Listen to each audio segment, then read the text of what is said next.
नमस्कार। आज हम बात करेंगे इष्ट देव पर।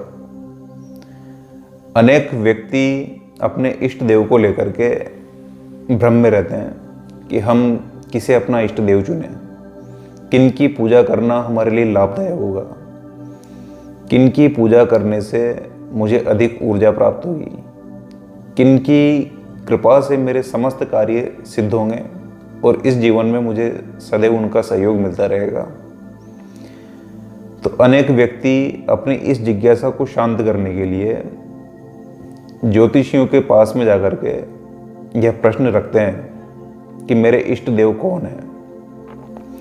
अब देखिए, जन्म कुंडली के अंदर ज्योतिष शास्त्र में इष्ट देव के नियम बताए हुए हैं कि पंचम भाव में यह राशि पड़े या यह ग्रह उपस्थित हो तो इस व्यक्ति को इस देव की उपासना करनी चाहिए। इसके लिए सूर्य उपासना करना श्रेष्ठ है, किसी के लिए गणेश जी की उपासना करना श्रेष्ठ है। लेकिन नवग्रह जो हैं उनके लिए यह समस्त सृष्टि समान है। उनके लिए ऐसा नहीं है कि यह व्यक्ति हिंदू है, यह मुस्लिम है, यह सिख है, यह ईसाई है।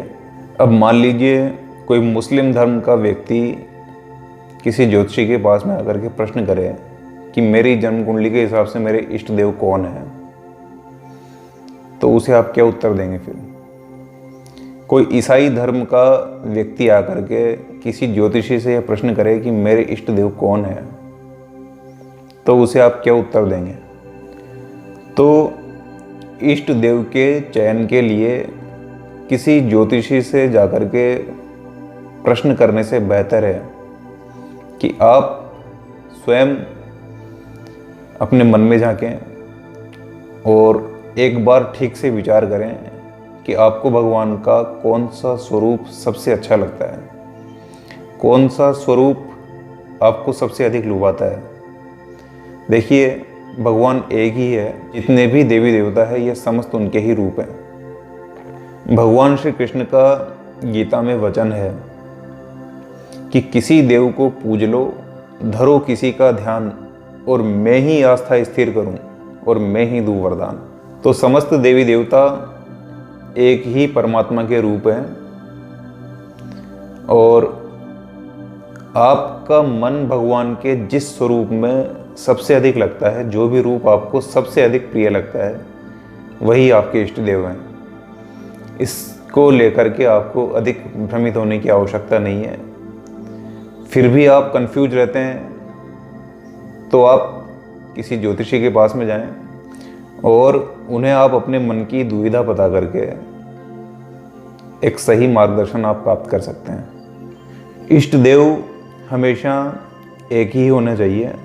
आजकल लोगों में यह चलन हो गया है कि वे बुधवार को गणेश जी के मंदिर में, शुक्रवार को माता लक्ष्मी के मंदिर में, सोमवार को महादेव जी के मंदिर में, मंगलवार को हनुमान जी के मंदिर में पहुंच जाते हैं और वे सभी वार के हिसाब से समस्त देवी देवताओं को अपना अपना इष्ट मानने लगते हैं कि बुधवार को आज ये देव मेरे इष्ट हैं, शुक्रवार को यह देवी मेरी इष्ट है।